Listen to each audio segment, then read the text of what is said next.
Hi, everybody. Today I get to sit down with Lucy Shoulta, who graduated from Marian in 2010 with a BA in Religious Education, where she was a San Damiano Scholar, and Murray State University in 2015 with an MBA. She taught high school religion for 3 years and is now a CPA, having worked in both public and industry. Lucy is currently an account for Marquette Transportation, a marine transport company in Paducah, Kentucky. She's been married for 8 years and has an 18-month-old daughter. Welcome, Lucy, and thank you for your time today. Thank you. So can you tell us one word? I like to start off asking people one word how they're describing in this moment. And we've gone from a lot of different things happening in the world to working at home to COVID continuously. So what's one word that might describe how you're feeling today? I'm pretty hopeful. Fantastic. I've heard that a lot, which also gives me hope as well. So thank you for being so optimistic. And can you walk us through your career journey from where you thought you wanted to be when you were younger, just entering college, to where you are now? Sure. When I was a kid, I wanted to play with puppies all day. So I was going to be a veterinarian. And then in high school, I kind of realized that's probably not really what I wanted to do. You also get bit a lot and you have to do the unpleasant things. And so I thought about becoming an engineer. I thought about becoming an accountant. And ultimately, I felt called to serve the church. And I enjoy teaching. And I felt like I was good at that. And so, I went to Marian. I was a Sondom. I did religious education, and then when I graduated, I had always intended to go into the classroom rather than working for a church. So I taught for 3 years, and by the end of the 3 years, I realized that was not something that ultimately I wanted to do for the next 30 years. I think that it was a good experience for me, but I think ultimately that wasn't where I needed to be forever. And so I went to my husband and said, hey, I want to go back to school.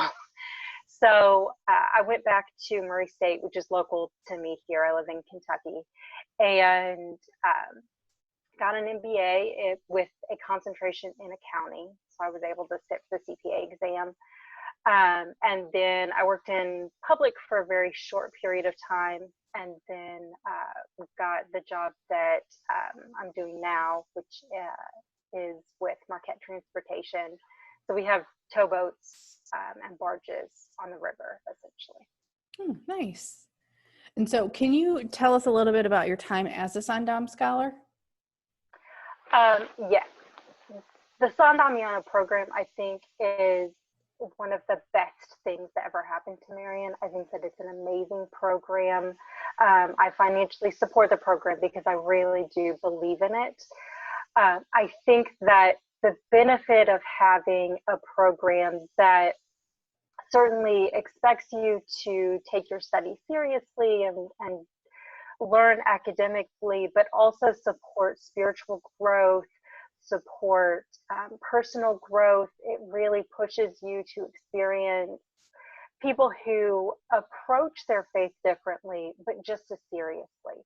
And so for me, it expanded my, my idea of what faith really needed to be. It expanded my horizons in that. There were times that it pushed me. There were times that I was able to maybe push some other people. And I think that there's a lot of value in that, and having a setting where it's safe and you're experiencing so many other things for the first time as an adult, but you're able to experience these things in a relatively safe setting, which I think that Marian really provides. And you can have those conversations, you can expand your mind, but at the same time, you've got a lot of support. You've got a lot of, personal and emotional support on campus, which I think is unique to Marian because it's not as small as it once was, but it's still really a very small campus feel.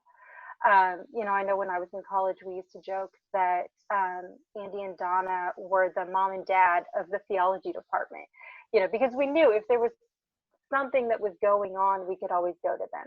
Mark was always there to support us. We could stop by his office and say, hey, I'm experiencing this. I really need a real grown up to help me figure out what it is that I need to do.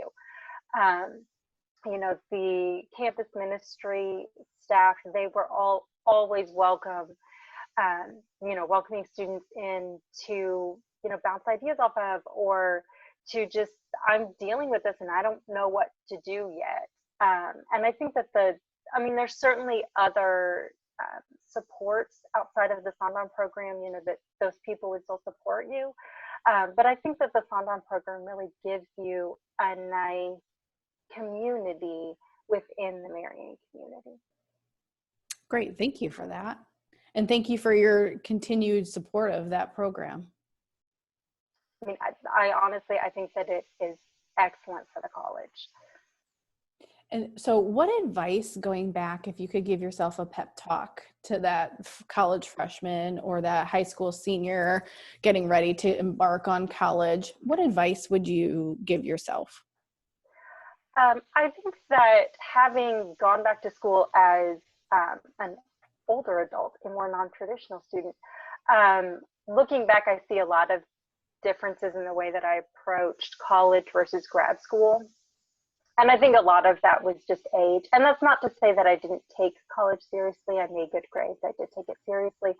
But I wish now that I had paid more attention to what I was learning. Almost everybody I know says you graduate from college and you feel like you don't really know anything. You don't really get it until you start your career.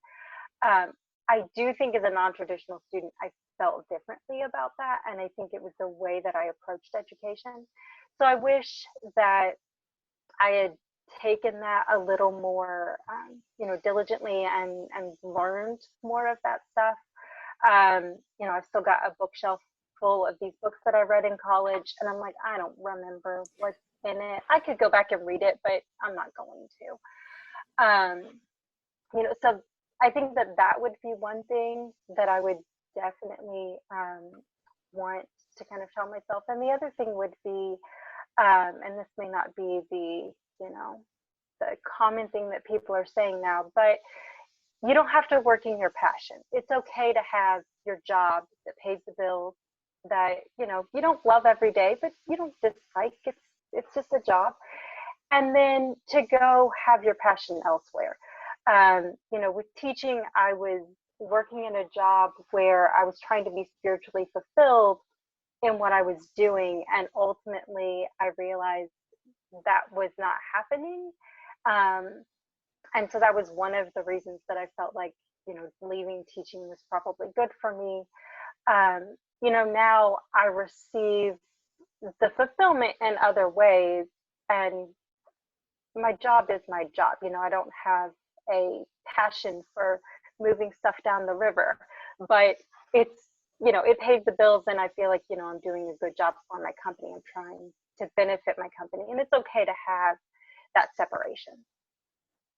Finding multiple different ways, right? It's exactly. Just finding different avenues for what works best for your life. Yes. What would you wish that you would have known in regards to career preparation? And I think it might be very similar to what you just said. The first thing would be to find internships or jobs within the career that you want to do. Get some experience and make sure that this is something that you actually do want to do. I had done that some, but I don't feel like I did that enough.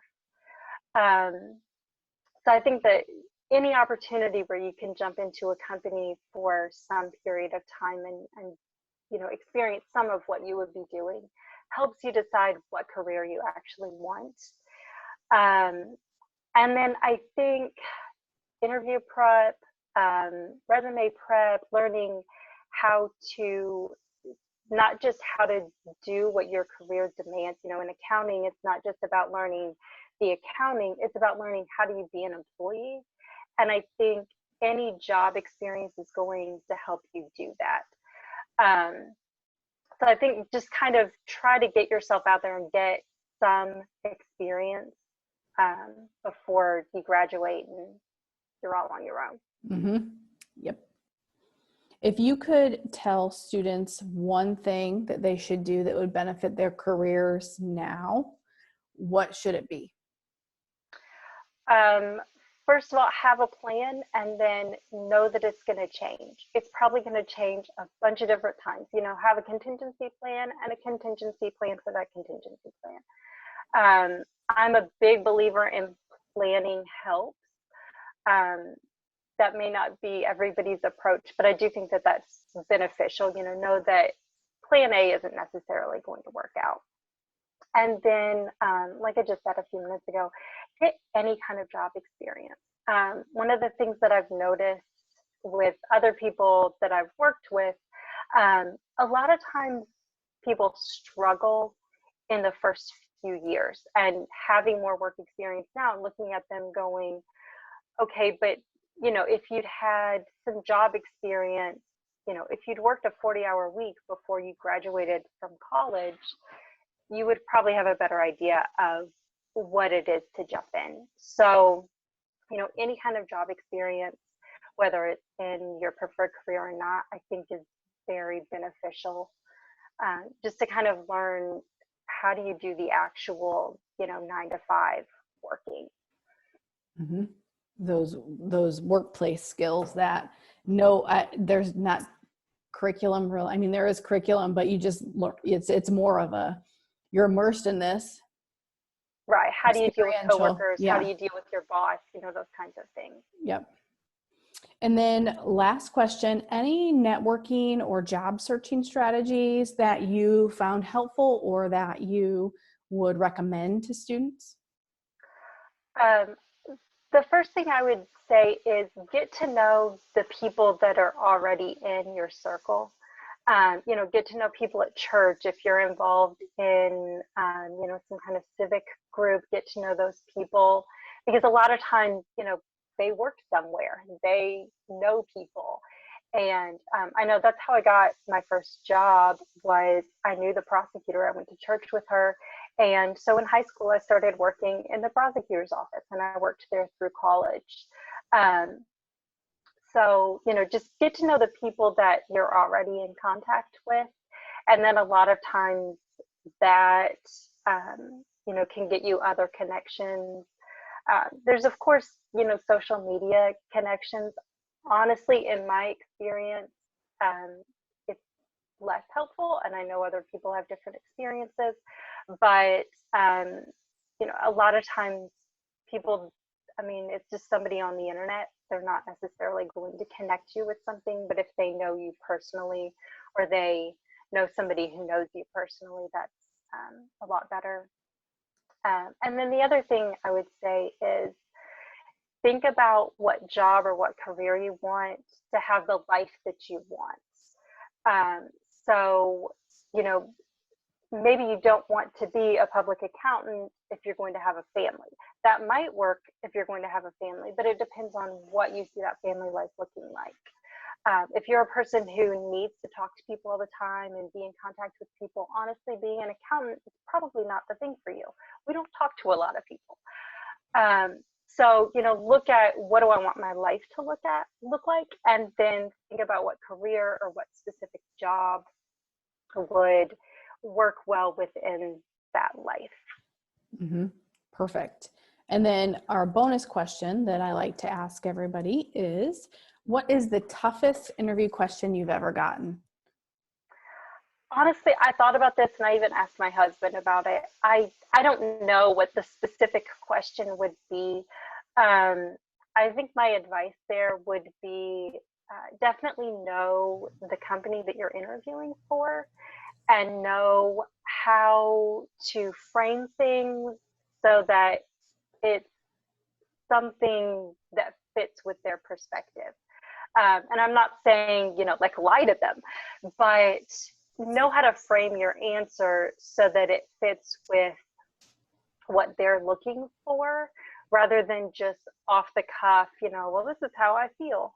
And definitely know you know, how to tactfully say things. And I think any interview prep, interview, um, you know, resources that you can find, really think about that and look at those before you go into interviews. Perfect. Yep. I always say use the company language in any way, shape, or form that you can in your interviews and in your cover letters. Yeah. Mm-hmm. Yeah. Well, Lucy, thank you so much for your time today. We really appreciate learning more about you and your experience at Marian and all the great things that you are doing and continue to do. So thank you. Thank you.